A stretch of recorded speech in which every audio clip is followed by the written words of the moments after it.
Hello and welcome to Freak, the Millennial Kiss podcast. I'm Alex Van Cleef. I'm Stacy DeVille. And this week, we are talking about, I don't know, a lot of things. We got a lot of Kiss news. Yeah, which is surprising because there's a long stretch in there where we heard a whole whack of nothing. But we actually got some topics this time. First and foremost, Happy New Year to everybody. Hope 2021 is going a little bit better than 2020.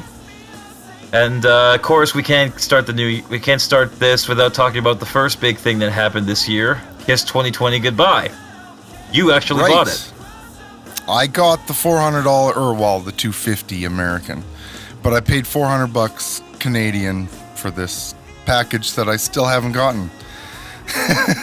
Which I hear that's kind of regular. A lot of people who have purchased it haven't gotten their extra bonus goodies yet. It's quickly turning into a Vinnie Vincent box set fiasco. No, it's not. The rumor is things are going out at the end of April, beginning of May. Mm-hmm. That's when the release will be out, which I'm kind of pissed off about because I got the expensive version so I could get the Blu-ray because they had it. It seemed like it was a VIP package exclusive when I bought it. And now they're putting it out as a thing. Yeah, so I'm a little bit pissed off, and I think I deserve the vinyl with it. If I'm paying $400 Canadian. Yeah, I think so. Yeah, I would say so. I mean, like, you pay for the exclusive. That'd be like if they put out the official. I believe there was like a swag thing on Kiss Cruise 6 where they had like limited edition vinyl pressing of something, but I can't remember what it was. And that'd be like if the Creatures of the Night with Eric and Tommy on the cover. Yeah, that would be like if they made that an official release. That's not fair. Right. Exactly. That's how I feel about it. But overall, Kiss 2020 goodbye. I enjoy. Like you let me watch it via your account, and it doesn't matter. It doesn't matter. People like I'm sure you're not the only one who's offered that service to a friend. No, and it was only one friend. So, and my dad, you know, the man who got you into Kiss in the first place. But overall, right. I enjoyed it. I loved it. It was great in HD. You could see every one of their wrinkles, and I watched on my dad's new TV out at the lake, and it's pretty shocking how good that footage is. Yeah. But it was good. They all sounded like they were on fire.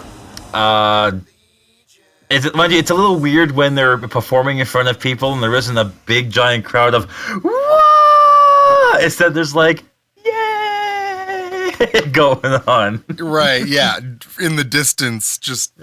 Yeah. Woo!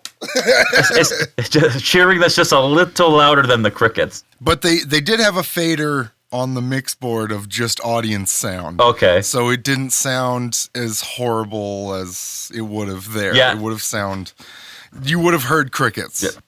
But yeah, I enjoyed Kiss 2020 Goodbye. I have no complaints other than the... DVD and Blu-ray isn't an exclusive, but whatever. Yep, fair enough. I thought it was interesting they had to censor themselves, just very slightly. I guess they have laws in the country where Dubai is. I can't remember, the name of the country escapes me. But I guess they have like censorship laws or what do they call it? Another word, not censorship's not the right word, but either way, they have some laws, just so various things aren't said. Like the word "bitch" was taken out of 100,000 Years, except for the third. Except for the third one, because I guess Paul forgot. And God of Thunder was "take all of your gold and not your virgin soul." I guess that's no. It was slowly rob you of your sacred coal. Okay. Okay, I guess coal is. There's no doubt about coal is valuable to some people in the world still to this day. But Yeah, I thought it was a little. Was it a political statement, do you think? Maybe not. I don't know. Like we live in a country where coal isn't it's used, but not widespread as it once was, back in the day. But that being said, I think Kiss is a little too smart to get political on stage. I think you're right. Like I know. Although he did get a little political when it came to the vaccines, I think. Yeah, Paul did for sure, and I think maybe one of them got a little bit with the previous president-elect, but I can't clarify that.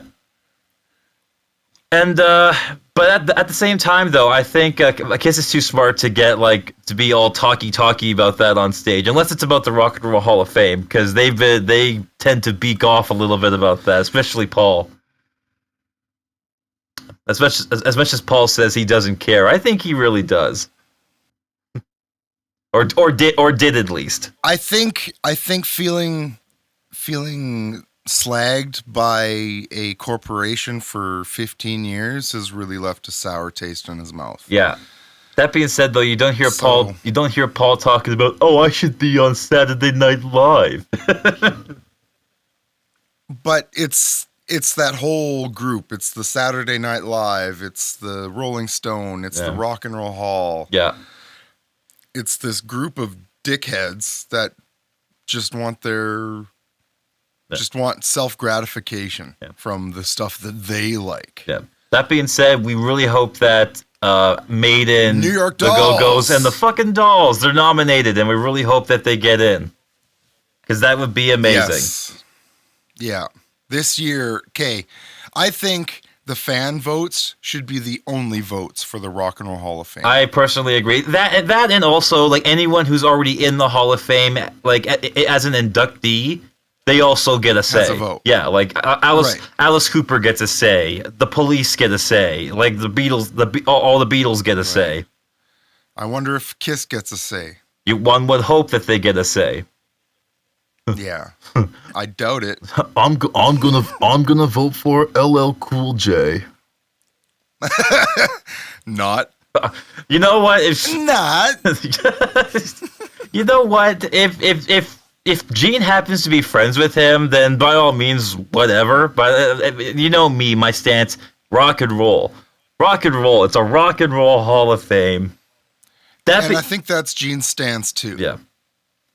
Mind you, there are some. I will make a few exceptions. Like Tina Turner this year is nominated for the Hall of Fame, and you know what? I would be fine with that because I know there are rock singers out there who have been influenced by Tina Turner. Tina Turner is rock and roll to me. You think so? Yeah. She was produced by Phil Spector. That's true. One of the greatest rock and roll producers. That's true. So, yeah. Yep. So, Paul Stanley Soul Station. Just very quickly, want to say, make sure you just so everyone, we're behind getting good acts into the Rock and Roll Hall of Fame. So if you're inclined, and if this gets out before the fan vote's over, I think it ends in April. Get out there and see if you can vote, because that would be awesome to see some awesome bands get into the Hall of Fame, because a lot of them are deserving this year. The Dolls. The Dolls. The Dolls deserve it. The Dolls, the Go-Go's, Iron Maiden. List goes on. But anyway. Paul Stanley Soul Station. What do you think of the new album? For what it is, I really like Paul Stanley Soul Station. It's very, very different. But I like music in general. I'm not just rock and roll is everything guy. I like your classical. I like your bluesy. I like R&B and soul. And you know what? This fits the bill in terms of, I think, what he was shooting for. This is a great little album. And I think it deserves a listen from anybody, not just Kiss fans. But there's some radio friendly songs in here that I would totally love to hear on the radio. IOI is fantastic. I loved all of the original tracks. Me and my roommate have been drooling over Paul Stanley Soul Station for a while now. And yesterday we finally listened to the whole album on vinyl together and just had a good old time and sang along to the songs that we knew, and Paul could sing the phone book. Paul could sing the Bible and I'd buy it. Oh God, cut to Paul being like, and I looked as I opened the sixth seal, and behold, a great earthquake.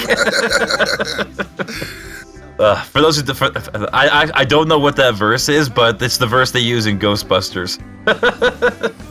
But Paul singing the phone book. A lot of chins. No, I love it, and I love the musicianship. I love how he got real credible people on this album, and I think everyone made it an awesome album. Yeah, I gotta admit, I don't know a whole lot of the artists that he got, but the talent that he got is incredible. Like the horn players, the singers. Is Eric Singer on the drums? Yes, and Rafael Moreira on guitar from Paul's solo tour from 2006, 2007. Oh, okay, that's cool. I didn't know that. That's excellent.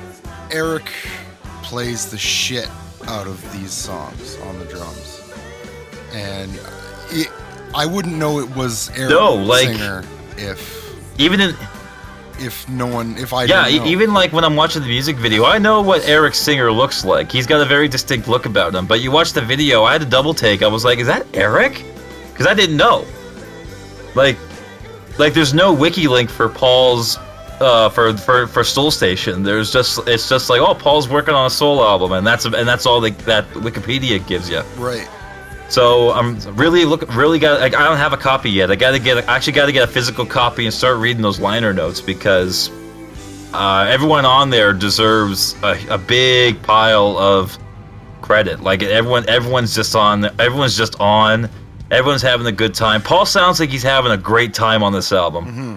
Paul recently said the chances of another solo album aren't dead, but the chances of a new Kiss album are.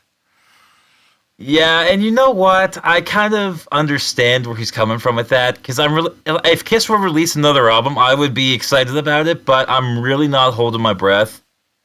Because as fun as Sonic Boom and Monster were, I think the overall experience in the studio kind of left a bad taste in his mouth, especially since he says in his book that Gene said in a few interviews that he wasn't around to do the production work, like to produce and all that stuff.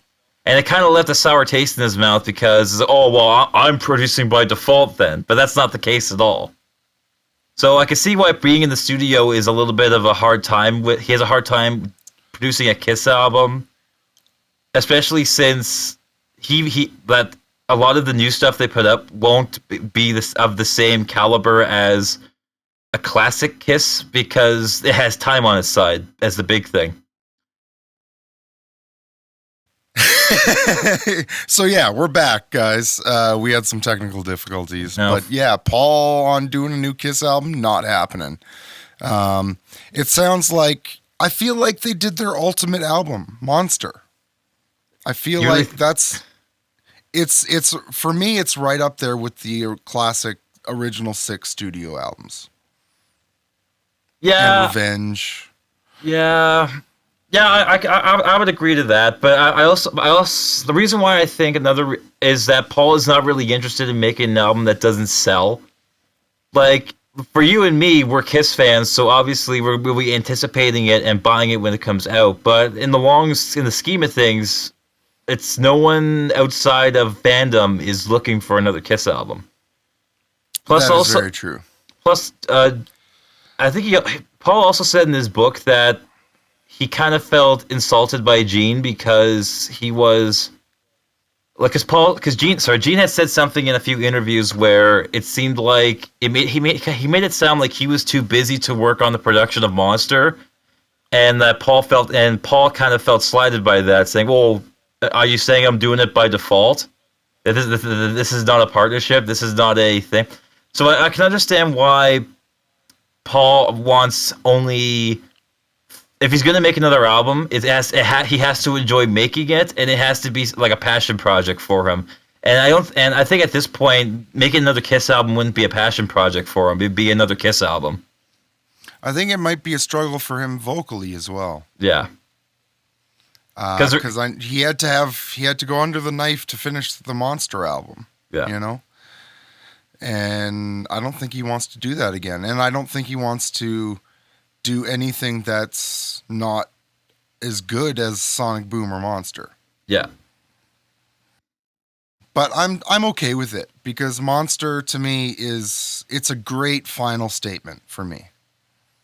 Yeah, I agree. And it's a good final statement too. I think at this point Paul just wants to do what he's comfortable with, and I'm comfortable with that as well. And let's face facts here. Like if Gene has a garbage can of 2,000 demo songs, odds are there's at least 100 or 150 so of Kiss demos that they could satisfy us with long after Kiss is done. Like I wouldn't hold my breath for that, but I think that could come within the next 15 years. Yeah, but for sure. What they're doing now is they're doing the off the soundboard vinyl and CDs, which I'm excited for. Totally stoked for. I'm excited to hear a good version of that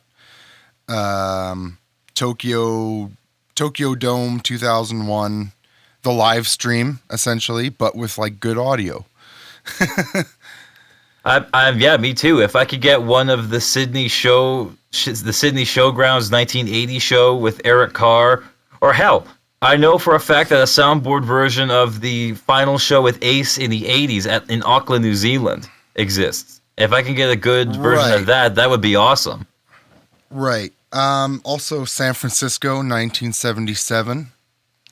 At the Cow Palace? Would be amazing. Yeah.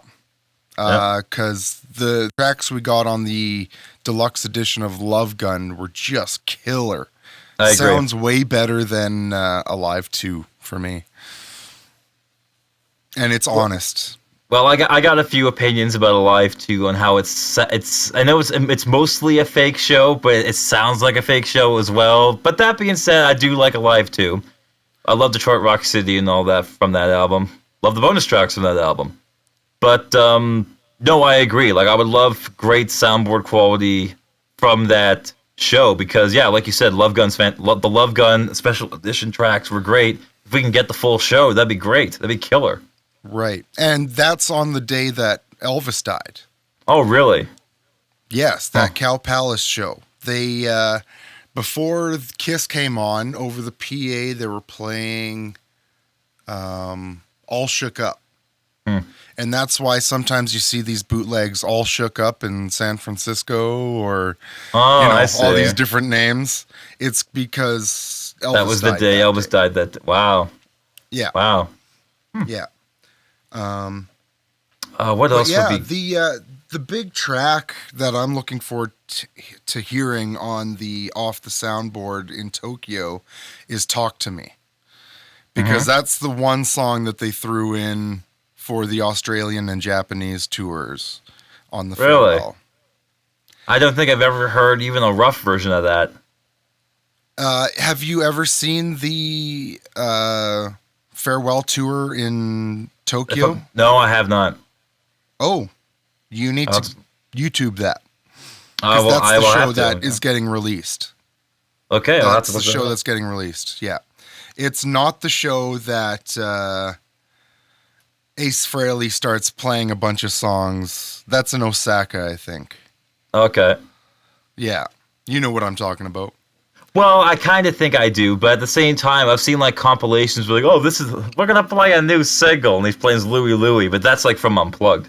That's Unplugged. Yeah. But yeah, there was one show. It was the final show of the Japanese farewell tour, and Ace just started going off near the end of the show before Rock and Roll Night, playing things like She and Parasite and New York Groove, and there was a couple others. And Gene's like, well, what would the Ace Frehley band like to do next?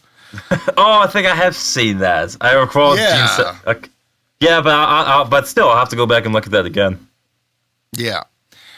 So, what else do we have for Kiss news? Well, they booked a tour of Australia. Australia is doing concerts again. They've gotten to the point where things have gotten good enough where concerts are allowed, and that's it's also very good, and I'm also very jealous because I miss concerts like you wouldn't believe here. Right. But no, unfortunately, we're living in a petri dish right now. It really is. Like I think we're up there in terms of how bad countries are with this whole pandemic. I'm pretty certain that Kiss Cruise 10 will not be happening this year, if at all. No, maybe 2022. A lot of Disney cruises and Carnival cruises have have been postponed until later on this year into early next year because it's just not safe. There's just too many cases right now, and but you know what? If they do push Kiss Cruise 10 back, I'm jumping on that waiting list. Okay, well, I'll send you some money for the. Apparently it costs money to be on the waiting list. It does cost money to be on the waiting list, so I'll I'll definitely jump on the waiting list if it turns out they're moving it back again. But you know what? People are waiting 2 years for this, and if I were currently booked, I would be like, you know what? I'm hanging on there because you know what? It's going to be worth it, and it's going to be amazing. So if Psycho Circus at Sea, yeah, and Rat's gonna be there, and Black and Blue is gonna be there, and I got a thing in the back of my mind. Tommy's gonna jump out there, and it's gonna be a Black and Blue reunion with Tommy Thayer. That would be awesome. I guess. You know, it could happen. It could happen, man. Like I'm fucking. Sure it very well could happen. I have a couple Black and Blue records, and I think they're. Questionable, terrible. Yeah, just not good. But you know what though, dude? How often does something like that happen? Like how often does like when frickin' I was on Kiss Cruise 8 and when Ace jumped up with Kiss and played with them for the first time in 15 to 17 years. I never thought I'd see that. And I was a fly on the wall for that shit. And it was awesome. And that would be awesome if stuff that Ace said about it? Sorry? Did you hear the stuff that Ace said about it, though? No, I didn't. And honestly, he was not treated well, and he will not be on another Kiss cruise. No, and that while that is a shame, I sure as shit appreciated seeing Ace on the Kiss cruise. Yeah, that would have been cool with Tommy and Bruce and everybody. It was like Kiss Unplugged 2, Electric Boogaloo. Yeah. I can't wait for them to put like a box set out of all the Blu-rays of all the Kiss Cruise shows. Yeah, that would be awesome. I would buy the shit out of that, especially the Creatures of the Night show and the Dress to Kill. Yeah, and even the End of the Roads one. And I don't know if they would do it because there might be a problem with the Kulik brothers estate, but getting the Kulik brothers set from Kiss Cruise 7, that would be an excellent bonus disc. That would be terrific. I think everyone knows the kind of stuff he was putting out there before he passed. Yeah, there was definitely some controversial things with Bob, but again, at the end of the day, we love Bob, and Bob did so much. Great work. He did great work with everybody. He did great work with everybody because he was just that talented. He did great work with Kiss. He did great work with Meatloaf. Just give a quick shout out. I appeared on a podcast, the Sly Dog Music Cast, talking about Meatloaf, and he came up quite a bit in the conversation. And he plays great. He was just a great player. Him and Bruce. Bruce came up too because Bruce was the original guitarist on the Battered of Hell tour. Right, and I've got the DVDs, like the lip-synced DVDs and the live DVD of the Battered of Hell tour, where they're actually playing. Yeah, and they're those fantastic. Haircuts are questionable. Those helmet haircuts, and their fabulous goatees. Yeah, those mustaches, those twat ticklers. Well, Bob had those for years. Like Bob had that rocket. That was part of Bob's look. Imagine if he ended up actually being in Kiss. Like he would probably pull a Joker, where it's like, okay, I'll put on the makeup, but I'm not shaving off the stash. Yeah, it'd be like Cesar Romero's Joker. I don't think that would ever happen in Kiss World. No, it wouldn't have. No. Bob would have been the snowman or something. To me, he looks like an ant. Ant-Man? Like his head looks like the shape of a ant's head. Sure. Like what would he have? Like the black would be like his antenna going up? Yeah, I guess. Yeah. Yeah. Let's cut this out. Okay. What else is there for Kiss news? Oh, Do you like the new Alice Cooper record? That's not Kiss news. I don't care. Kiss fans are Alice Cooper fans, almost. That's true. Like unanimously, by default. By default. Admittedly, I haven't heard all of Detroit's stories yet. I've been waiting to get a physical copy. I've heard a couple tracks. I've heard Rock and Roll, the Lou Reed cover. I've heard the first single that he put out on his birthday. $1,000 Pair of Shoes or something like that, I think was the other track I heard, but I haven't heard the whole thing. But I'm waiting to get a physical copy of it, either vinyl or CD. But I just haven't had the time, and I just haven't had the time to go out and buy a physical copy yet. But I'll get around to that eventually. Yeah, I got the vinyl. My roommate and I listened to the first disc yesterday, and I was so underwhelmed I didn't even put the second disc on. Really? Unfortunately, yeah. I think this is his worst album since, like, The Last Temptation. Oh, you don't like The Last Temptation? The Last Temptation is good. I don't like it. I don't like Dragontown. I don't like Brutal Planet. Dragontown, I'll admit, is not the best Alice Cooper record, but Brutal Planet I like. Hell, when I saw Alice last, he actually opened with Brutal Planet. Yeah, on the Paranormal tour. Yeah. Yeah. That was a good time. Yeah. But no, I from what I heard, I dig it. I'll have to check it out. I heard he's immediately working on another record because he's just sitting, not doing a whole whack. So they've already started working on the next Alice Cooper record. Please let this be like a concept album. That's what I want from Alice. I like concept Alice too, but at the same time, we've had Paranormal. Well, Paranormal wasn't a concept album, but it was a damn good record. I liked Paranormal. Detroit Stories is arguably a concept album, but the concept is pretty loose. Other than they're all, it's all people from D-Town. Yeah, and except for Joe Bonamassa or whatever his name is. Oh, Joe Bonamassa. Yeah, something like that. Yeah, he's not from Detroit, but he appears on a lot of the record, which is fine. Okay. Whatever. He's a great player. Yeah, he is. Like that's the one thing about Alice. He always picks great players to play with them. So yeah. Well, should we wrap this up? We should, because but mind you, there's been lots of great news. Of course, another thing is that Ace is in the studio right now working on his next record. It's going to be another original album. I did hear that there will be an Origins. Yeah, one can only hope. Yeah. I heard word that there will be an Origins 3.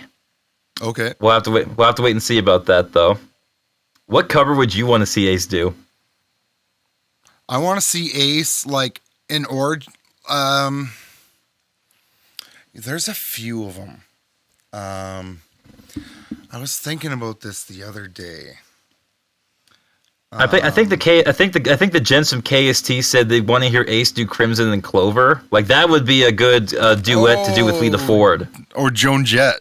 That's or a Joan Jett or song. Lita Ford.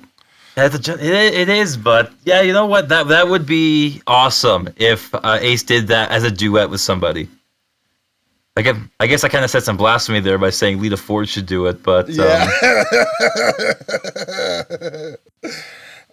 I think Ace Frehley should do one of my songs. Ace should do one of your songs. Yeah. Which one? I got this song called Rock and Roll Rebelette. It's going to be my next single.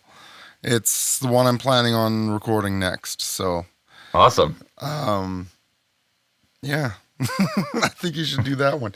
I think Ace Frehley needs a new tribute album, like a tribute to Ace Frehley.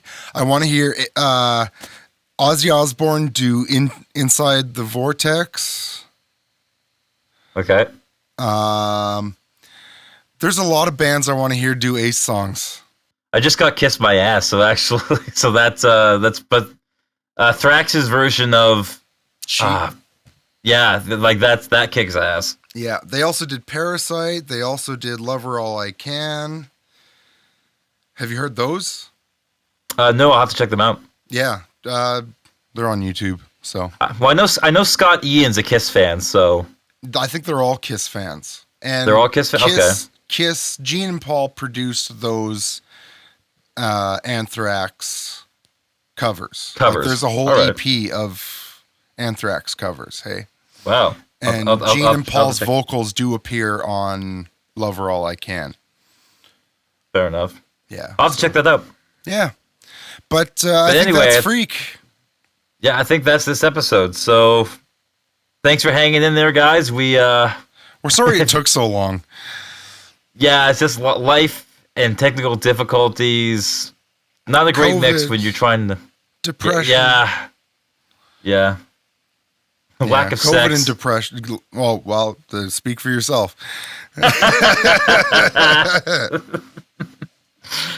Love you guys. All right. Peace. Farewell. Don't take any wooden nickels. Go with God. Where are Jimmy? Yeah.